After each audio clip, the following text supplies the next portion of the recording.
A little girl cried in the rain in front of the church. She handed over a photo. Everyone was shocked. The bell of St. Peter's Church rang 6 times, its echo muffled by the torrential rain that battered the small town of Shadow Valley. Julia, an 8-year-old girl with hazel eyes and soaked brown hair, climbed the slippery steps of the church.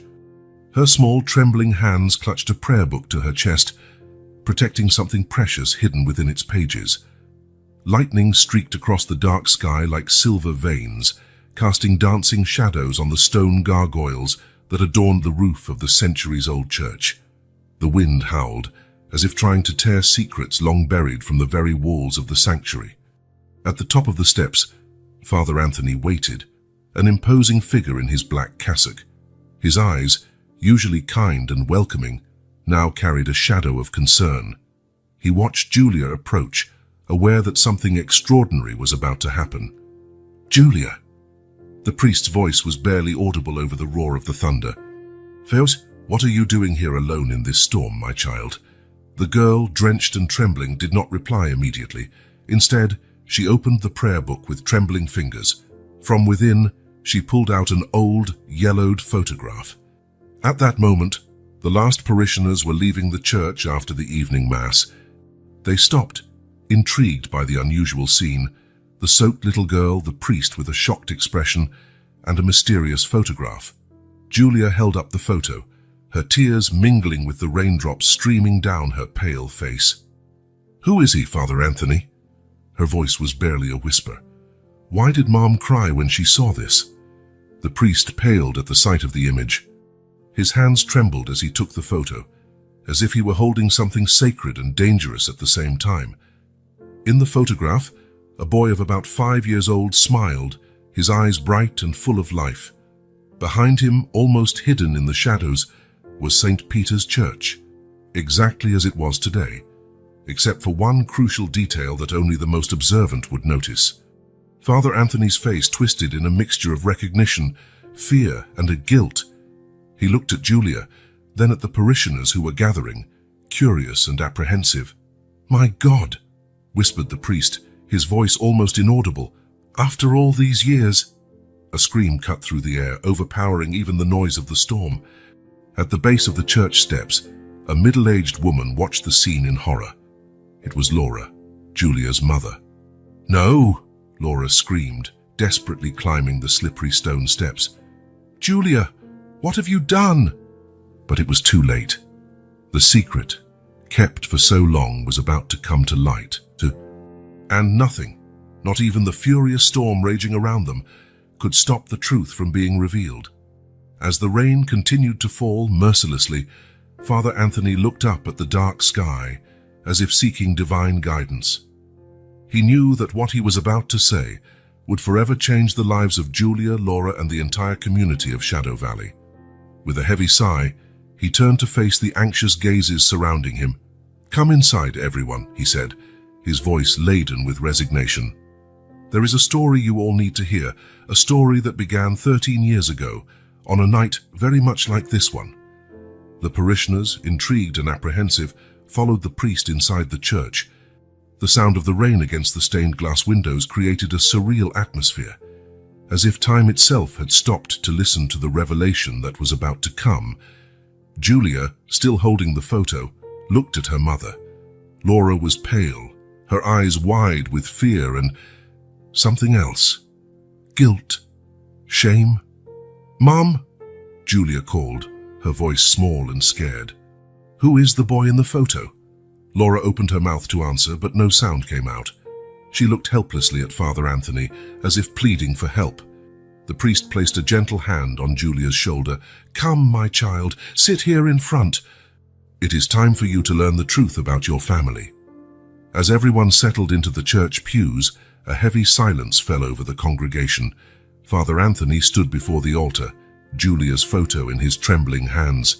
"My brothers and sisters," he began, his voice echoing off the stone walls, "for 13 years we have kept a secret that has weighed on our souls, divided families, and brought pain to our community.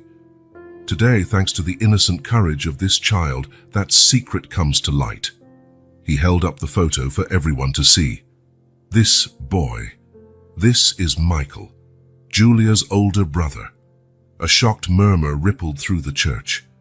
Julia felt as if the ground had disappeared beneath her feet. A brother? How could she have a brother and not know? 13 years ago, the priest continued. On a night like this, Michael disappeared. No one knows what happened. No one knows where he is. But in our pain and confusion, we made a terrible mistake. We decided to forget. We decided to pretend that Michael never existed. Laura was now openly sobbing, her body shaking with the force of her long repressed emotion. Julia, in shock, did not know whether to comfort her mother or demand more answers. But the past has a way of catching up with us, said Father Anthony, his eyes scanning the shocked and guilty faces of his congregation. And today, through this photo and this brave child, Michael reminds us that we cannot run from the truth forever. He turned to Julia, his eyes filled with a mixture of sadness and hope. Julia, my dear, there is much more you need to know. About your brother, about your father, about what really happened on that fateful night 13 years ago. The storm outside seemed to reflect the emotional turmoil inside the church. As Father Anthony prepared to reveal the long-hidden truth, Julia felt that her life and the lives of everyone around her was about to change forever. The mystery of the boy in the photo, her unknown brother, was just the beginning. What other secrets did Shadow Valley hide, and what consequences would the revelation of these secrets bring? As the rain continued to fall and the thunder rumbled in the distance, Julia braced herself to hear a story that would change everything she thought she knew about her family, her town, and herself. The truth, like the storm outside, was about to be unleashed, washing away years of lies and secrets. And at the center of it all was a simple photograph, a smile frozen in time, and the mystery of a boy lost long ago. The morning sun filtered lazily through the slats of the shutters, creating dancing patterns on the dusty attic floor. Julia, with her brown hair tied in a messy ponytail, knelt before an old trunk, her small hands tracing the worn contours of the wood. Julia. Breakfast is on the table. Laura's voice echoed from below, but the girl barely heard, absorbed in her discovery. The attic was a labyrinth of forgotten memories, furniture covered in white sheets, precariously stacked boxes, and the unmistakable smell of the past. But it was the trunk that had captured Julia's attention. It seemed to call to her, holding secrets that begged to be revealed. With a creak that seemed to echo through the entire house, Julia opened the trunk. A cloud of dust rose, making her sneeze. When the dust settled, her eyes widened with excitement. Inside the trunk, a treasure trove of memories awaited. Old dresses carefully folded, yellowed letters tied with a faded ribbon, and a worn shoebox that seemed out of place among the more refined items. Julia picked up the shoebox, her heart racing with anticipation.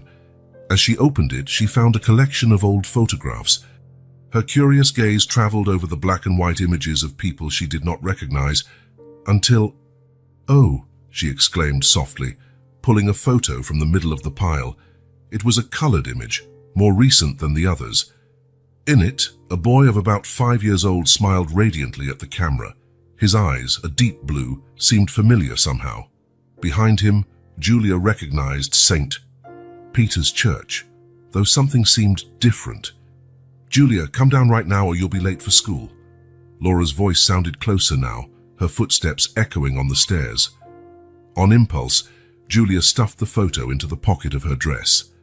At that moment, Laura appeared at the attic entrance, her face a mixture of irritation and concern. "Say, what are you doing up here in such a—" The words died in her throat when she saw the open trunk. Her face paled, her eyes fixed on the scattered letters and photographs.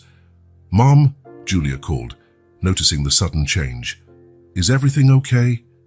Laura seemed not to hear. She approached the trunk slowly, as if in a trance. Her hands trembled as she picked up one of the photographs. Where did you find this?" she whispered. Her voice choked. Julia, confused and a little scared, pointed to the trunk. "I was just looking, Mom. I didn't mean to do anything wrong." Laura finally looked at her daughter, her eyes shining with unshed tears. For a moment, It seemed she was going to say something, but then she shook her head as if dismissing a thought. "Come on, you'll be late," she said abruptly, her voice tense. "Leave that there. I'll clean up later." As she descended the stairs behind her mother, Julia felt the weight of the photograph in her pocket. Something was wrong. She could feel it. Why had her mother been so disturbed? Who was the boy in the photo? And why did Julia have the feeling that the image held a secret that would change everything? Breakfast passed in tense silence. Laura seemed distracted, her eyes frequently turning to the stairs leading to the attic. Julia ate her toast without enthusiasm, her mind full of questions. "How much recent?" she finally ventured. "Who are the people in the photos in the attic?" Laura froze, the coffee cup halfway to her lips.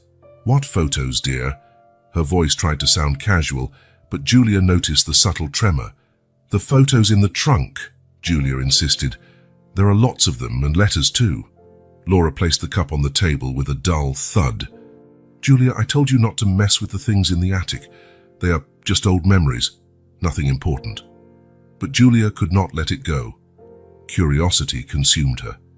"There is a boy in one of the photos. He looks like me." "Who is he, Mom?" The sound of breaking porcelain echoed through the kitchen. Laura had dropped the cup, coffee spilling over the white tablecloth. Her hands were visibly trembling now. "Enough, Julia," Laura exclaimed, her voice louder than she intended. "Go to school. Now." Scared by her mother's reaction, Julia grabbed her backpack and left quickly. As she walked to school, her mind buzzed. What could be so terrible about that photo? Why was her mother so frightened? The school day dragged on, with Julia barely able to concentrate. Her hand frequently went to her pocket, touching the hidden photo, as if to make sure it was still there. When the bell finally rang, announcing the end of classes, Julia had made a decision. She would not go home immediately. Instead, her steps led her toward the imposing St. Peter's Church. Father Anthony was at the door, as if waiting for her. His gentle face lit up with a smile as he saw her approach. "Ah, Julia, good to see you, my child. Did you come for catechism class?" Julia hesitated for a moment. Then, gathering all her courage, pulled the photo from her pocket. "Actually, Father, I wanted to ask about this." The priest's smile disappeared the moment his eyes landed on the photograph. His face paled, and for an instant, Julia saw the same fear she had seen in her mother's eyes. Where did you find this?" the priest asked, his voice barely a whisper. "I'm in the attic at home," Julia replied, watching the priest's reaction closely. "Who is he, Father? Why does everyone get so scared when they see this photo?" Father Anthony looked around, as if fearing someone might be listening. Then, with a heavy sigh, he gestured for Julia to follow him inside the church. "So I come, my child," he said, his voice laden with a sadness Julia did not understand. "There is a story you need to hear, a story about family, about loss, and about secrets that perhaps should never have been kept." As she followed the priest into the church, Julia felt a shiver run down her spine. She was about to discover the truth, but something told her that this truth would change her life forever. What did Father Anthony know? What secrets did the small town of Shadow Valley hide? And who was the mysterious boy in the photo, whose smile seemed so familiar and yet so distant? The church doors closed behind them, and Julia knew that whatever she was about to hear, there was no turning back. The truth, long buried, was about to come to light, and nothing would be the same after that. The interior of St. Peter's Church was enveloped in a cozy dimness, the silence broken only by the soft tinkling of lit candles. Julia followed Father Anthony to the front pew, her steps echoing on the stone floor. The priest sat beside her, his eyes fixed on the photograph Julia still held. "Julia," he began, his voice gentle but laden with emotion. "What do you know about your family, about the time before you were born?" The girl frowned, thoughtful. "Not much," she admitted. "Mom doesn't talk much about the past. I only know that Dad died before I was born." Father Anthony nodded slowly, as if confirming something to himself. "And you never wondered about brothers or sisters?" Julia felt her heart race.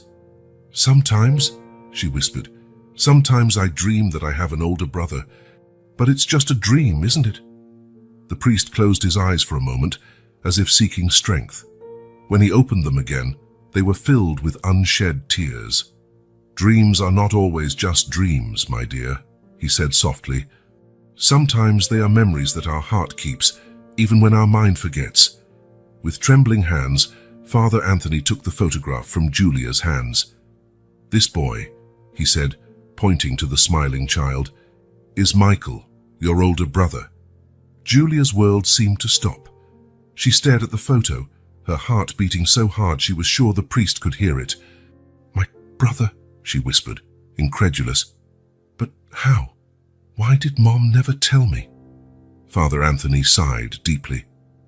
It is a sad story, Julia. A story that our small town has carried as a secret for 13 long years. He stood up, walking slowly to the altar. Julia watched him, feeling that she was about to hear something that would change her life forever.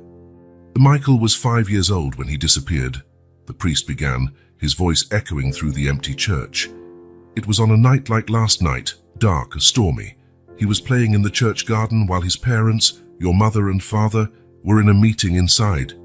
Julia listened, mesmerized, as Father Anthony continued his narrative. When the storm began, everyone ran inside, everyone except Michael.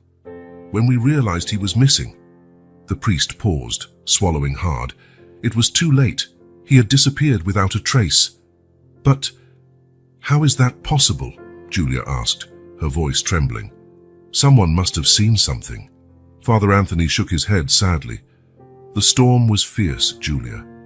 Visibility was almost nil. We searched for weeks, months. The whole town mobilized, but we found nothing. Not a clue, not a trace. He turned to Julia, his eyes full of sorrow. Your father, Charles, he couldn't cope with the loss. He blamed himself, blamed your mother, blamed everyone. And one day he simply left. Julia felt as if the ground was disappearing beneath her feet. Everything she thought she knew about her family, about her history, was crumbling. So, my father didn't die, she asked, her voice barely audible. The priest hesitated for a moment. We don't know, Julia. He left the town and was never seen again. For all intents and purposes, he was gone. Silent tears began to stream down Julia's face. Father Anthony approached, placing a comforting hand on her shoulder. Your mother was devastated, he continued gently. She had lost a son and a husband. And then she discovered she was pregnant with you. Julia looked up, surprised. I was born after Michael disappeared. The priest nodded. You were a ray of hope in a very dark time, Julia. Your mother, she wanted to protect you. She wanted to give you a chance at a normal life without the shadow of this tragedy. But why hide? Julia asked, a hint of anger in her voice. Why lie? Father Anthony sighed heavily. It was a difficult decision, made not only by your mother but by the entire community. We thought it was better to move on, that the weight of the truth would be too great to bear. He paused, looking at the photo of Michael. But secrets have a way of coming to light, no matter how long we keep them buried. Julia remained silent for a long moment, absorbing everything she had heard. Her mind swirled with questions, with conflicting emotions. What happens now? She finally asked, her voice small and scared. Father Anthony looked at her with a mixture of sadness and determination.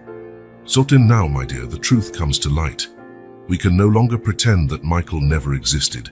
It is time for our community to face the past and perhaps find the healing we all need. He knelt before Julia, holding her hands in his. You were very brave to bring this photo, to seek the truth, but the road ahead will not be easy. There is much more to discover, much more to understand.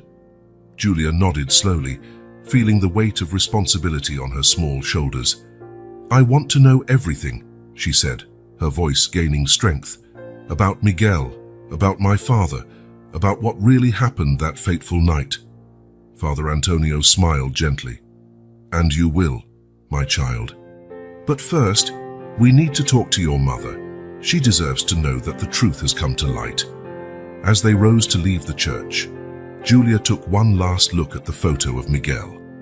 The boy smiled back at her, his eyes full of life and promise. A brother she had never known, but who now was part of her story. With a mix of fear and determination, Julia followed Father Antonio out of the church. The afternoon sun bathed Vale das Sombras in a golden light, as if the sky itself was witnessing the beginning of a new era. An era of revealed truths and unearthed secrets. What the future held for Julia, her family, and the entire community, no one could say.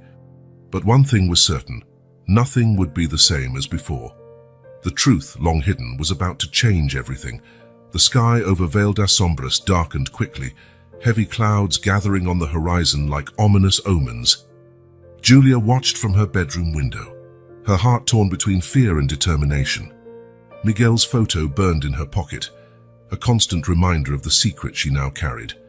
Downstairs, she could hear her mother's muffled sobs. After the conversation with Father Antonio, Laura had locked herself in her room, refusing to speak. The sound broke Julia's heart, but it also fueled her resolve. She needed to know more. She needed to understand. Carefully, Julia opened her bedroom door. The hallway was dark and silent. Step by step, she descended the stairs, avoiding the creaky steps. In the living room, everything was quiet. A half-finished cup of tea on the coffee table was the only sign of Laura's presence. Julia felt a pang of guilt but pushed the feeling aside. She needed answers, and she knew exactly where to find them.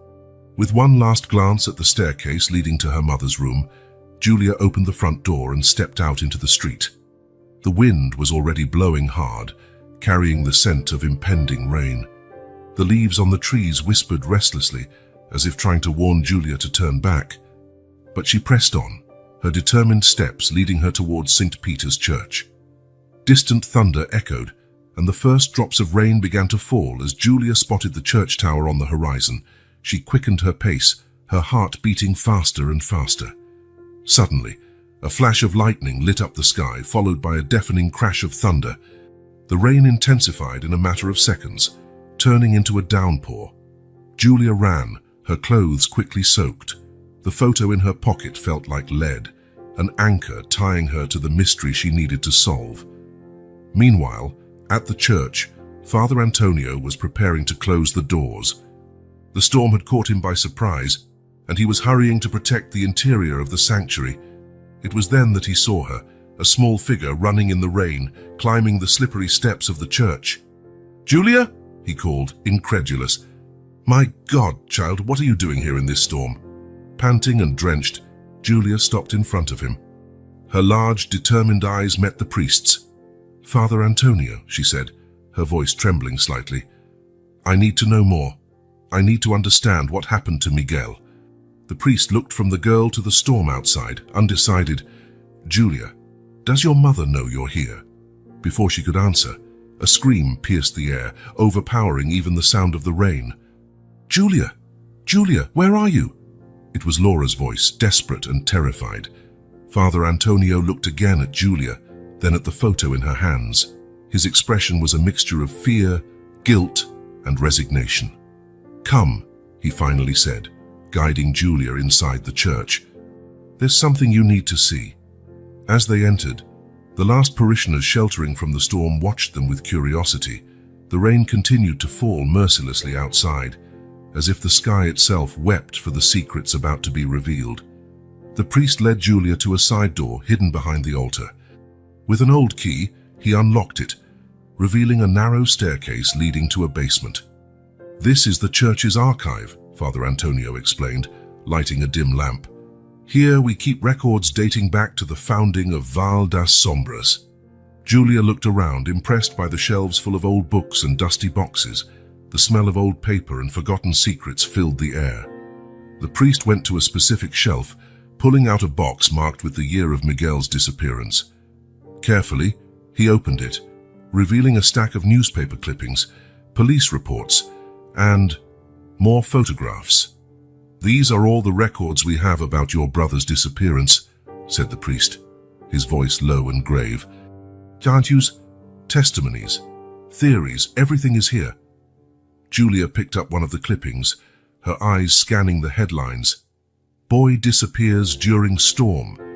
Searches continue without success. Family devastated by tragedy. Why, Julia began, her voice faltering. Why is this hidden here? Father Antonio sighed heavily. Found when we decided to forget. We thought it would be best to keep all the evidence. To protect your mother. To protect you. Julia continued to sift through the documents, her wide eyes absorbing every detail. Suddenly, she stopped, holding a photograph. Is this my father? The priest nodded sadly. The photo showed a tired-looking man with the same blue eyes as Miguel, speaking to reporters. Carlos became obsessed with finding Miguel, explained the priest. He didn't sleep, barely ate, and then, one day, before he could finish, hurried footsteps echoed through the church above.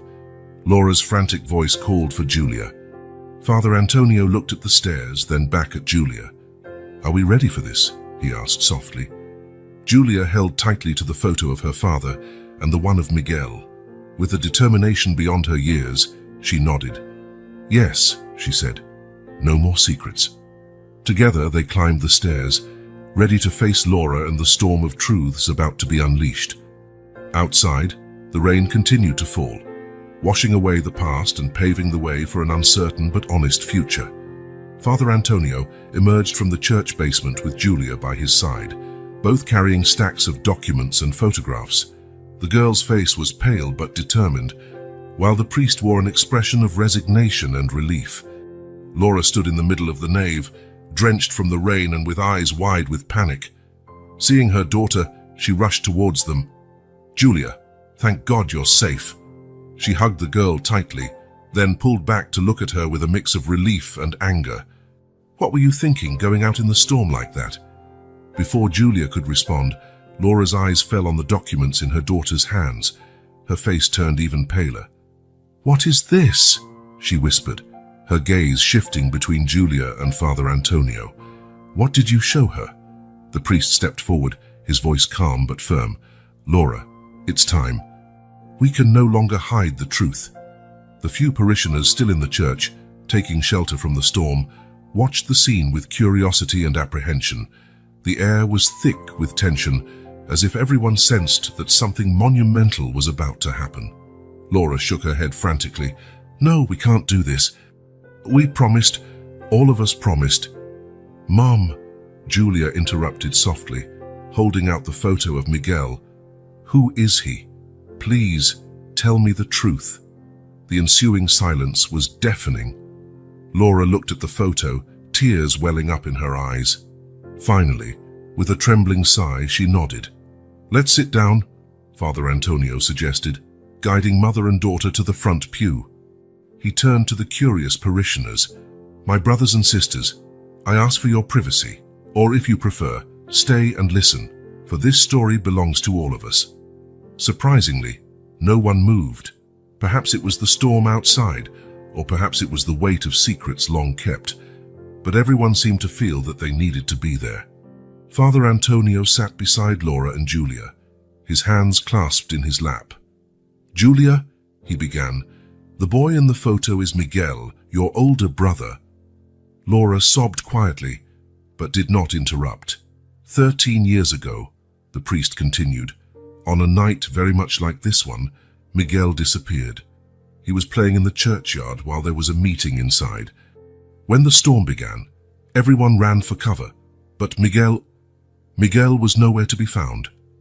Julia listened, mesmerized, as Father Antonio recounted the events of that fateful night, the desperate searches, the theories, the pain of uncertainty. Your father, Carlos, became obsessed with finding Miguel, the priest explained, his voice heavy with sorrow. He didn't eat, didn't sleep.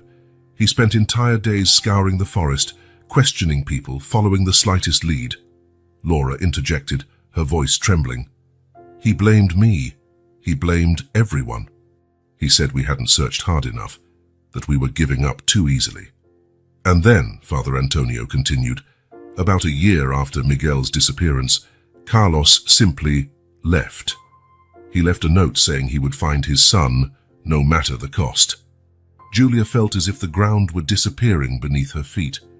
Everything she thought she knew about her family, about her history, was crumbling. "So Ada, my father isn't dead?" she asked, her voice barely audible. The priest hesitated for a moment. "We don't know, Julia. He left the town and was never seen again. For all intents and purposes, he is gone." Silent tears began to stream down Julia's face. Father Antonio approached, placing a comforting hand on her shoulder. "Your mother was devastated," he continued gently. "She had lost a son and a husband. And then she discovered she was pregnant with you." Julia looked up, surprised. I was born after Miguel disappeared." The priest nodded. "You were a ray of hope in a very dark time, Julia. Your mother, she wanted to protect you. She wanted to give you a chance at a normal life without the shadow of this tragedy." "But why hide it?" Julia asked, a hint of anger in her voice. "Why lie?" Father Antonio sighed heavily. "It was a difficult decision made not just by your mother, but by the entire community. We thought it was better to move on, that the weight of the truth would be too great to bear." He paused, looking at Miguel's photo. "But secrets have a way of coming to light, no matter how long we keep them buried." Julia was silent for a long moment, absorbing everything she had heard. Her mind swirled with questions, with conflicting emotions. "Well, what happens now?" she finally asked, her voice small and scared. Father Antonio looked at her with a mix of sadness and determination. "Now, my dear, the truth comes to light. We can no longer pretend that Miguel never existed. It's time for our community to face the past and perhaps find the healing that we all need." Laura hugged Julia tightly. "Forgive me, my love. I thought I was protecting you, but maybe I was being selfish." Julia returned the hug, feeling the weight of years of secrets dissipating. "It's okay, Mom. We can face this together now." Father Antonio smiled gently at mother and daughter, then turned to the congregation. "My brothers and sisters, today marks a new chapter in our community. A chapter of honesty, of healing, and hopefully of renewed hope." As the last rays of the setting sun broke through the clouds outside, illuminating the church's stained glass windows, a sense of catharsis filled the air.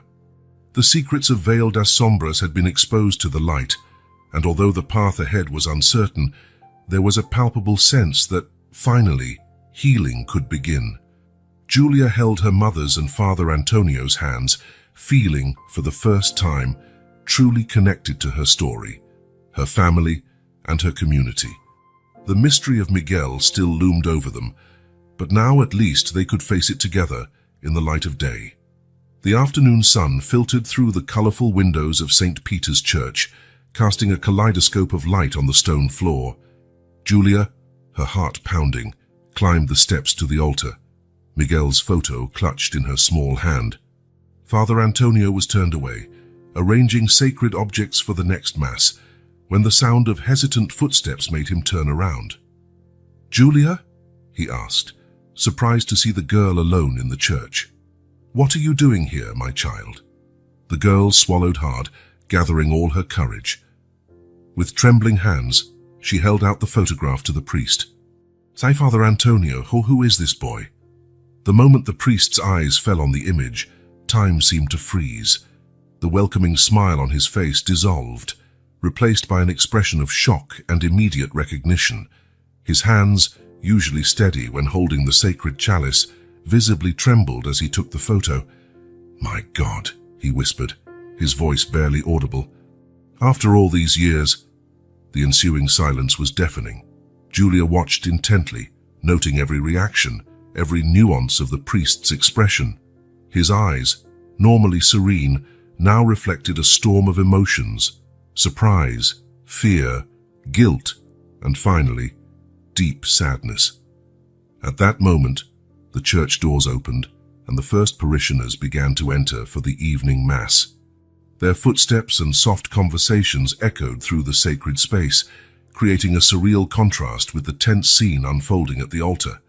Father Antonio seemed to awaken from a trance, suddenly aware of their surroundings. He looked around, noticing the curious glances of the faithful settling into the pews. His face showed a palpable internal conflict, the desire to protect a long-guarded secret, battling against the urgent need to reveal the truth. "Julia," he said quietly, leaning towards the girl, "where did you find this photo?" "In the attic at home," she replied, her voice trembling slightly. "Father, please, tell me who he is. Why did my mum get so scared when she saw it?" The priest closed his eyes for a moment, as if seeking divine guidance. When he opened them again, there was a determination in his gaze that Julia had never seen before. "My brothers and sisters in Christ," he announced, his voice echoing through the now nearly full church. "I ask you to come closer. There is something you all need to hear." A murmur of confusion swept through the congregation. Slowly, people moved forward, forming a semicircle around the altar. Julia felt the weight of dozens of eyes on her, but stood firm beside the priest. "For 13 years, Father Antonio began, his voice laden with emotion, "we have carried a secret that has weighed on our souls, that has divided families and brought pain to our community." He held up the photograph for all to see. "This boy, this is Miguel, Julia's older brother." A collective gasp echoed through the church. Faces paled, some in shock, others in guilty recognition. 13 years ago, the priest continued, on a stormy night like last night, Miguel disappeared. No one knows what happened. No one knows where he is. Silent tears began to stream down the faces of some older parishioners. Julia looked around, stunned, seeing the pain and remorse etched on so many familiar faces. "In our pain and confusion," Father Antonio proceeded, his voice trembling slightly, "we made a terrible mistake. We decided to forget. We decided to pretend that Miguel never existed." He paused, letting the weight of his words sink into everyone's consciousness. "We thought we were protecting Julia, protecting our community. But by hiding the truth, we denied Miguel his existence. We denied Carlos his search, and we denied ourselves the chance to truly process our grief." At that moment, the church doors burst open with a loud bang. Laura entered, panting and with wide, panicked eyes. She ran to the altar, stopping abruptly at the sight before her. Her daughter beside the priest, Miguel's photograph exposed for all to see. "No," she whispered, her face a mask of terror. "Please, no." Father Antonio turned to her, his eyes full of compassion. "Laura, it's time. We can't live with this burden any longer." Julia looked at her mother, then at the priest, and finally at the congregation. The truth, long buried, was finally coming to light. And with it, a deluge of emotions, pain, anger, relief, hope. "I want to know everything," Julia said, her voice surprisingly firm. "Film about Miguel, about my father, about what really happened that night." Father Antonio nodded solemnly. "Yes, my child, it's time to honor Miguel's memory, to acknowledge the pain of his loss and the courage of his father. It's time to stop living in fear of the truth." He turned to the congregation, his eyes sweeping over each face. "My brothers and sisters, today marks a new chapter in our community, a chapter of honesty, of healing, and hopefully, of renewed hope."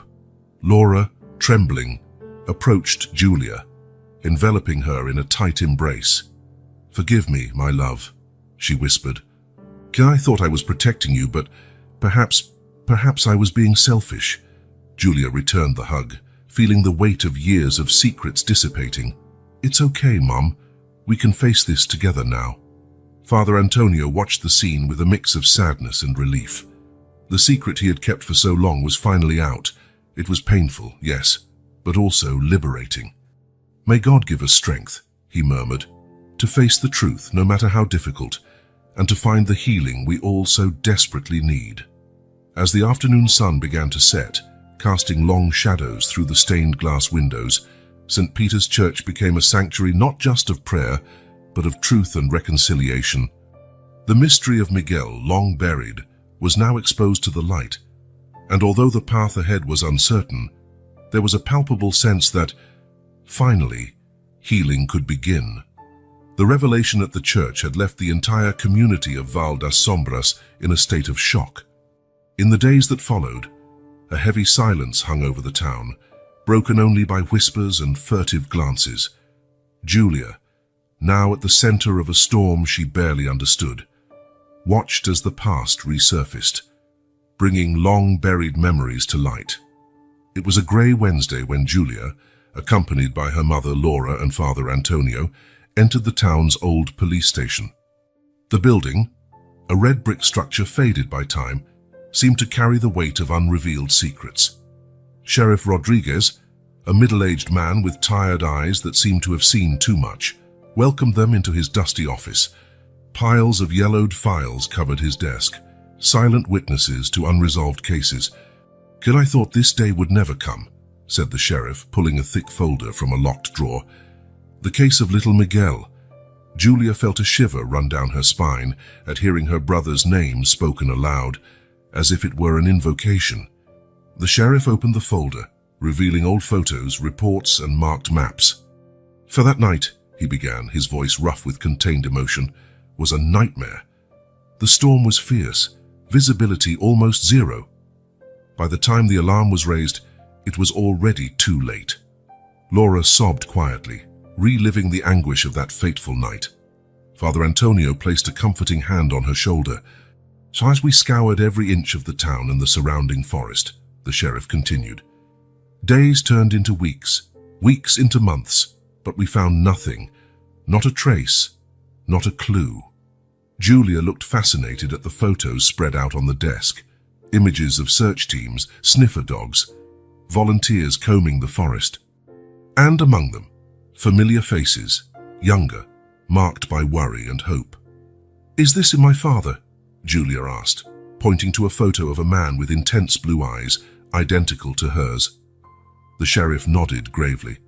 Carlos was relentless. He led searches, questioned witnesses, followed every lead, no matter how absurd. "And then he left," murmured Laura, her voice heavy with pain. "Yes," confirmed the sheriff. "A year after Miguel's disappearance, Carlos simply vanished. He left a note saying he would find his son, no matter the cost." Julia felt her heart tighten. 2 disappearances, 2 losses that had shaped her life without her knowing. Were there suspects? Father Antonio asked hesitantly. The sheriff sighed deeply. "We investigated all possibilities.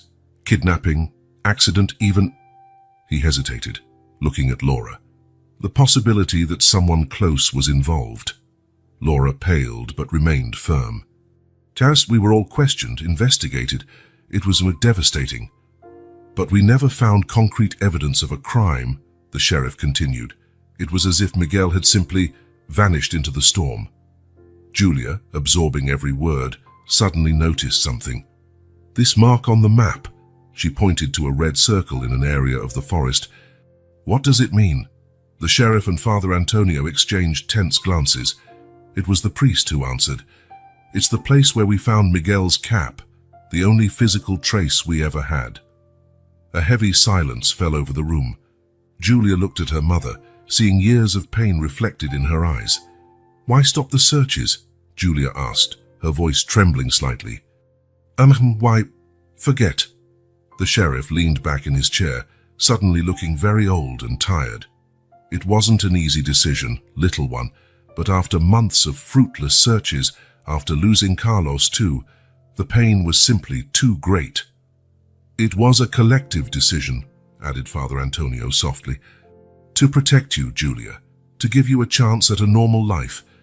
Julia looked at the photos scattered around, at the faces marked by anguish and hope.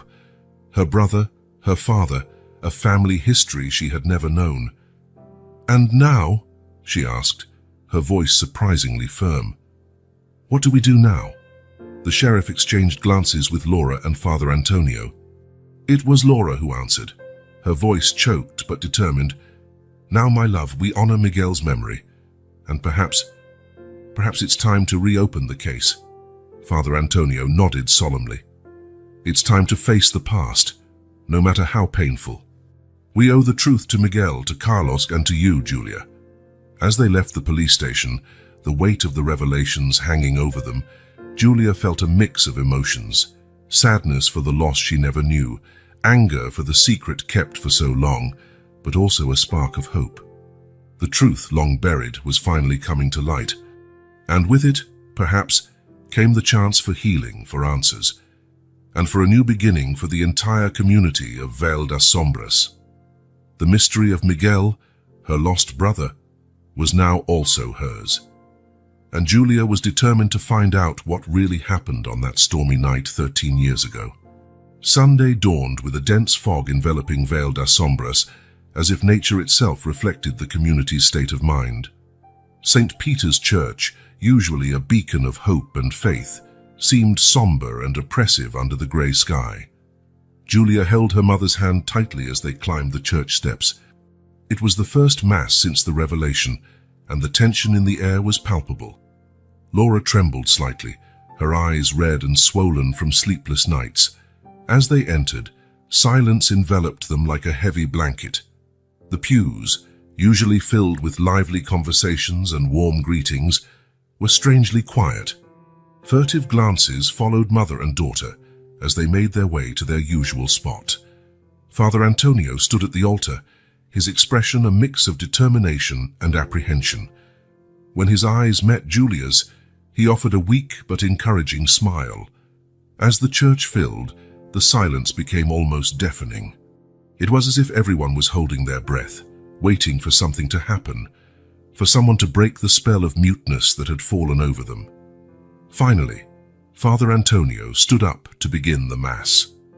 His voice, normally strong and confident, seemed shaky as he pronounced the first words of the service. "Brothers and sisters in Christ," he began, "we are here today not only to celebrate our faith but to confront our truth." A murmur ran through the congregation. Some shifted uncomfortably in their seats, others lowered their eyes. "For 13 years," the priest continued, "we have carried a secret that weighed on our souls. We thought we were protecting an innocent child, Motto, but by doing so, we denied the existence of another. Today, I ask that we unite in prayer not only for Julia and her family, but for Miguel, the boy we refused to remember." Silent tears began to roll down the faces of several parishioners. Julia watched, fascinated and scared, as the facade of normalcy that the town had maintained for so long began to crumble. Suddenly, a voice rose from the back of the church. It was Mrs. Matilda, the florist, an elderly woman Julia had always seen as a cheerful and kind figure. "I saw him," she exclaimed, her voice trembling with emotion. "Gas, that night, I saw Miguel running towards the forest. I should have said something, I should have shouted, but I was so scared of the storm." The silence that followed was broken by another parishioner, Mr. Joachim, the grocer. I found a shoe near the river, days later. I thought it meant nothing, that it was just trash, but now, like a dam finally bursting, the confessions and memories began to flow. Years of repressed guilt, unshared observations, uninvestigated suspicions, all came to light in a cacophony of emotional voices. Julia looked around, stunned by the avalanche of information.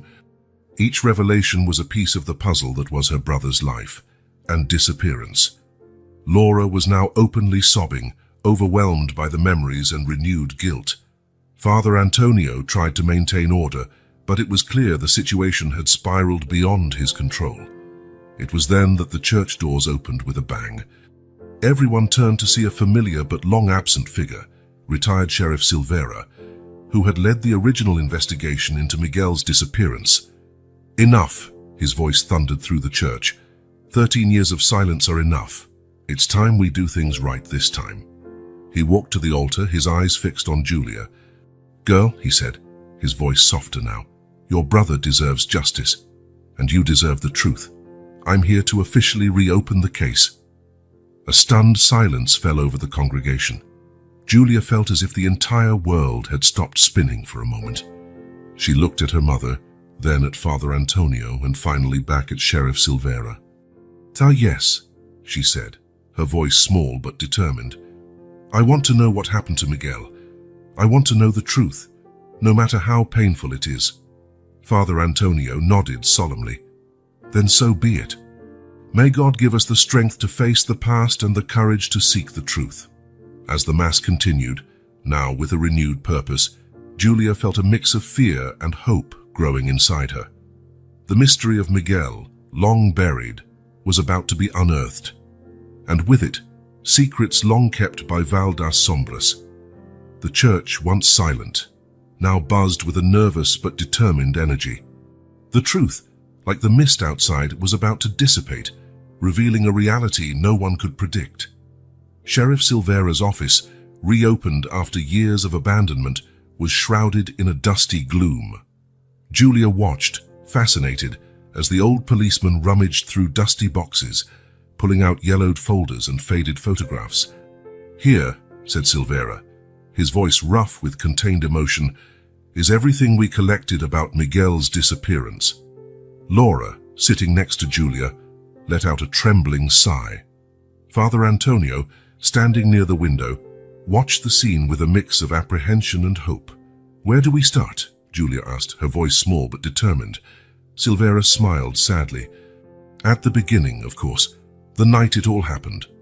He opened a folder revealing a detailed map of Valdas Sombras. Red dots marked points of interest. Dashed lines indicated search routes. Miguel was last seen here. He pointed to the church. It was around 8 p.m. and the storm was just beginning. Laura intervened, her voice choked with emotion. He was playing in the garden. I should have brought him inside sooner. I should have..." Father Antonio placed a gentle hand on her shoulder. "Don't blame yourself, Laura. No one could have predicted what would happen," Silvera continued. In the hours that followed, the storm worsened. By the time we realized Miguel was missing, it was almost midnight. Julia frowned, processing the information. "But someone must have seen something, right? The town isn't that big." The sheriff exchanged a significant look with Father Antonio. "That's where things get complicated." He pulled out another folder, this one marked Witnesses. In the days that followed, we interviewed practically everyone in town, and the stories, well, they didn't always match. "What do you mean?" Julia asked, feeling a chill in her stomach. Silvera sighed deeply. "Some people said they saw Miguel running towards the forest. Others swore they saw him being taken by a stranger in a black car, and there were those who claimed the boy simply vanished into thin air." Laura sobbed quietly, the memories clearly too painful. "But why so many different versions?" Julia questioned, her mind working furiously to understand. It was Father Antonio who answered, his voice heavy with sorrow. "Fear, guilt, confusion. In times of crisis, people sometimes see what they want to see or what they fear to see." Silvera nodded. And as time passed, the stories mixed, transformed. It became increasingly difficult to separate fact from fiction. Julia looked at the photos spread out on the table. Images of search teams, of her desperate father speaking to reporters, of her younger mother, eyes empty from so much crying. "And my father?" she asked softly. "What happened to him?" Laura and Silvera exchanged tense looks.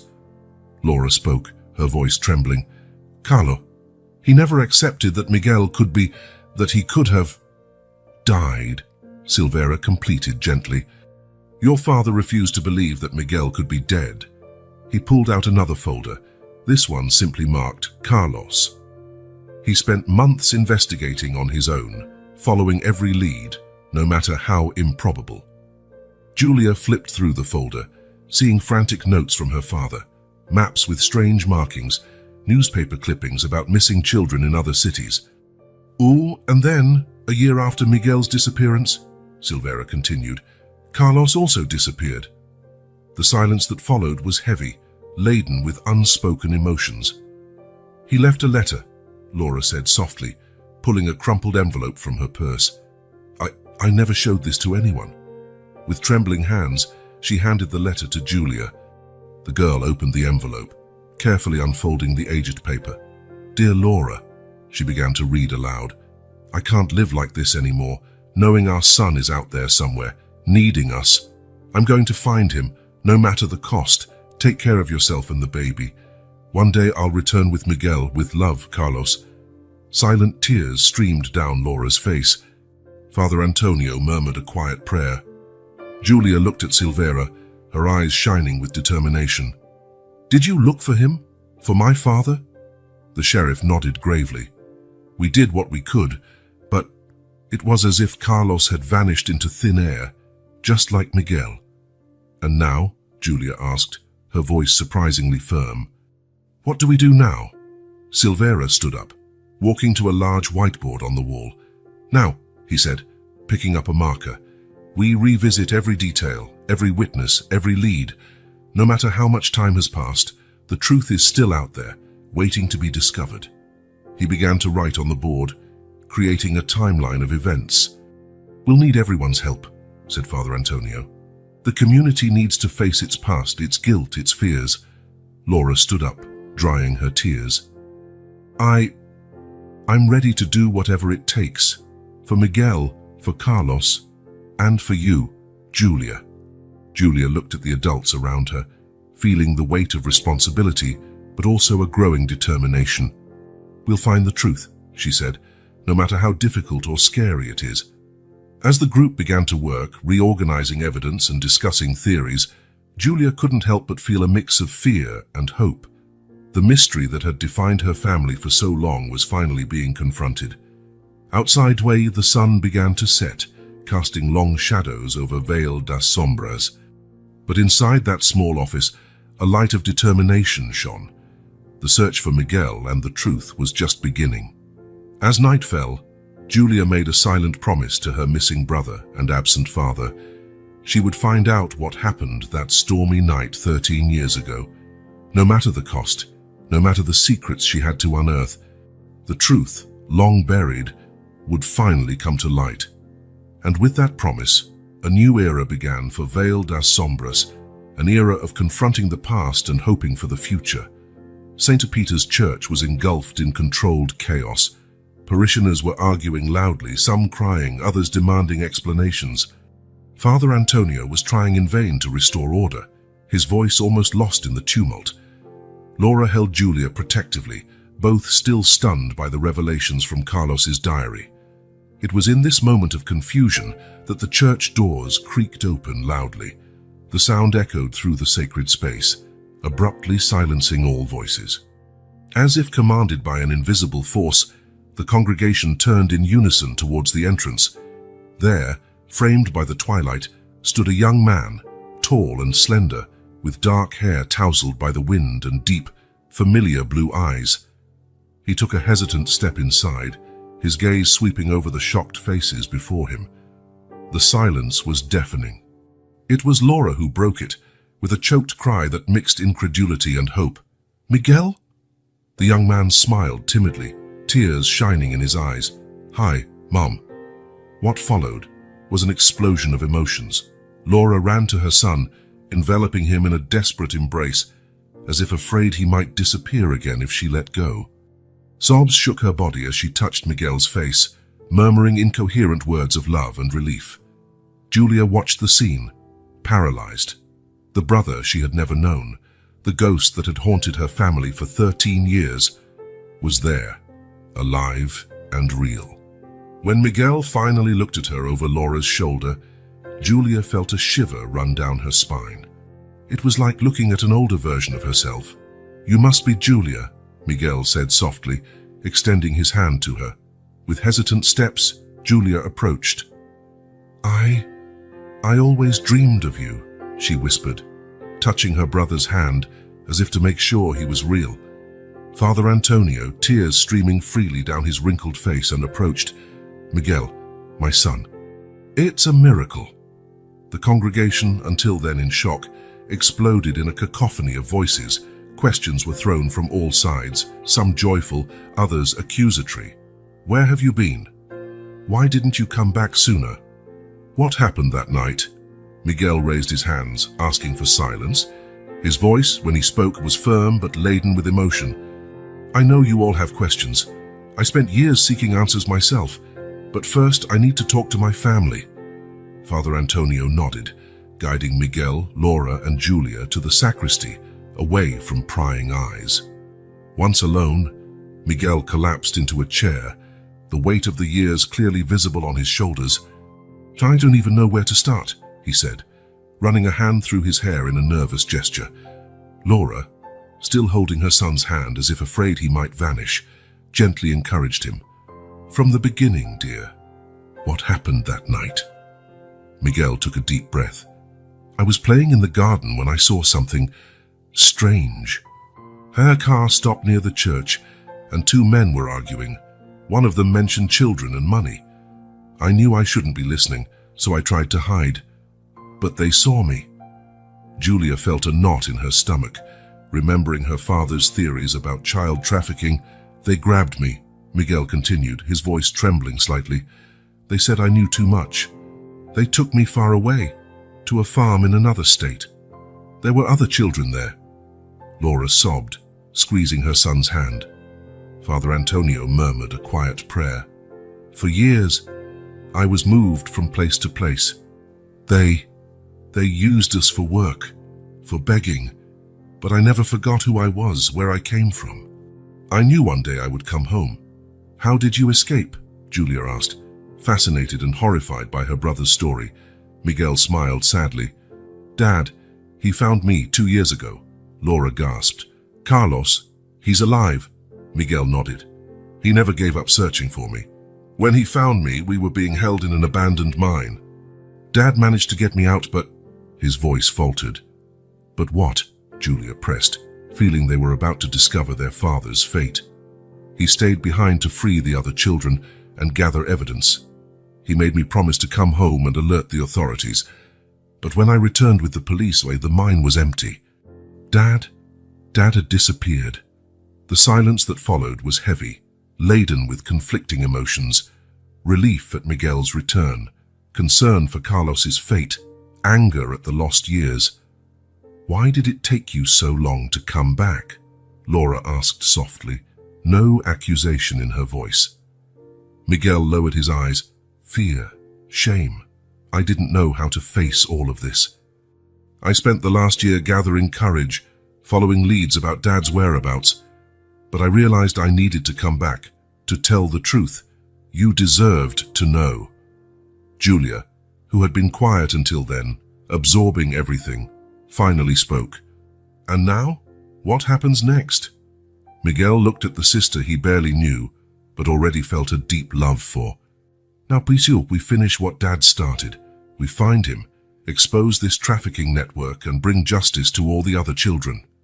Father Antonio cleared his throat, reminding everyone of his presence. "The community deserves to know the truth too. They're all out there, waiting." Laura hesitated. "Are you sure you're ready for this, Miguel?" The young man nodded, determination shining in his eyes. "I'm tired of secrets and lies. It's time for the truth." When they left the sacristy, the church was in complete silence. All eyes turned to Miguel, some with joy, others with suspicion. Miguel took a deep breath and began to tell his story. As he spoke, the congregation's reactions were a mosaic of emotions. Some cried openly, others murmured in shock. A few seemed skeptical, questioning details of the narrative. Mrs. Matilda, the florist, was the first to approach when Miguel finished. With tears in her eyes, she hugged him. "Welcome back, my boy. We missed you so much." Others followed her example, forming a line to hug Miguel, touch his face as if to make sure he was real. But not all reactions were positive. Mr. Joaquim, the grocer, voiced what some were thinking. "How do we know this story is true? 13 years is a long time. How can we be sure?" Father Antonio intervened. "Faith, my brothers and sisters, is not just about believing in what we cannot see. It's also about forgiving, about giving a second chance. Miguel has returned to us. That, in itself, is a miracle." Julia, watching everything, felt a mix of emotions. Joy at having her brother back, fear for her father's still uncertain fate, hope that they could finally be a complete family. As night fell over Val das Sombras, The small church was filled with an energy it hadn't felt in years. The return of the prodigal son had brought not only answers but also new questions. The mystery of Carlos still hung over them, and the threat of the trafficking network was still real. But that night, as Laura embraced her two children, finally reunited, there was a sense that, no matter what the future held, they would face it together. The truth, long buried, had finally come to light, and with it, the promise of a new dawn for Vale das Sombras. The storm that had battered Vale das Sombras for days was finally beginning to subside. Raindrops fell gently, washing the streets and leaving a sense of renewal in the air. The sky, once heavy with dark clouds, now opened up, allowing the first rays of sunlight to penetrate, as if nature itself symbolized the clarity that came after years of secrets. In St. Peter's Church, the congregation remained gathered, still processing the revelations of the previous night. Miguel's return had brought not only joy, but also a wave of guilt and regret that permeated the community. Father Antonio climbed to the pulpit, his face marked by sleepless nights and the weight of long-held secrets. He looked at the expectant faces of his parishioners, took a deep breath and began, "My dear brothers and sisters in Christ, for 13 long years we have carried the burden of a terrible secret. I, as your spiritual guide, have failed not only Miguel's family but all of you." His voice trembled slightly, but he continued, determined, "I ask for forgiveness. Forgiveness from God, forgiveness from you, and especially forgiveness from Laura, Julia, and Miguel. My silence, though well-intentioned, caused more pain than protection." Laura, sitting in the front row with Miguel and Julia on either side, looked at the priest with tear-filled eyes. There was pain in her gaze, but also understanding. The priest continued, "Let this be a moment of redemption for all of us. May we learn that the truth, no matter how painful, is always the path to healing." As Father Antonio spoke, Laura reflected on her own journey, the years of mourning, the pain of loss, the constant fear that consumed her. Now, with Miguel back and Julia by her side, she felt as if a huge weight had been lifted from her shoulders. Turning to her children, Laura hugged them tightly. "Forgive me," she whispered, tears streaming down her face. "Forgive me for not being strong enough, for letting fear consume me." Miguel, his eyes reflecting years of painful experiences, smiled gently at his mother. "There is nothing to forgive, Mom. You kept us alive in your heart all these years." Julia, observing the interaction, felt a wave of emotions wash over her. Throughout her life, she had felt a void, a missing piece in the puzzle of her existence. Now she understood. It wasn't just Miguel who was lost, but a part of all of them. "I think we all have a lot to learn about forgiveness and truth," Julia said softly, holding her mother and brother's hands. Father Antonio, having finished his plea for forgiveness, invited Miguel to share his story with the congregation. The young man, visibly nervous, climbed to the pulpit. "I don't know where to start," Miguel said, his voice trembling slightly. "The last 13 years have been difficult. There were moments when I thought I would never see my family or this town again." He paused, looking at the attentive faces before him. "But in every dark moment, in every trial, I remembered home, the love of my mother, the church where I grew up, the people of this community." Miguel briefly shared about the years of captivity, the forced labor, the constant fear. But he also spoke of hope, of small acts of kindness he found along the way, and of his father's tireless determination to find him. "My father," Miguel said, his voice choked with emotion, "never gave up. He sacrificed everything to find me, to bring the truth to light. And now it's our turn to continue his mission, to ensure no other child goes through what I went through."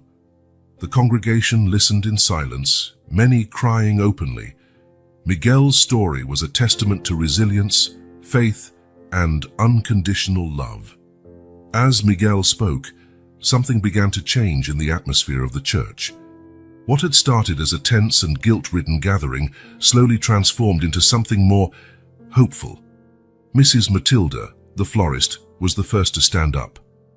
"Miguel, my dear, I can't imagine what you've been through, but I want you to know that we are here for you and your family. Whatever you need, count on us." Others followed her example. Mr. Joachim, who had previously expressed skepticism, now approached with tears in his eyes. "Forgive us, boy. Forgive us for giving up, for choosing the comfort of forgetting over the harsh truth." One by one, the members of the community approached, offering words of support, hugs, and promises of help. What had once been a town divided by secrets, now united in a common purpose, to heal and rebuild. Julia watched everything with a mix of admiration and newfound understanding.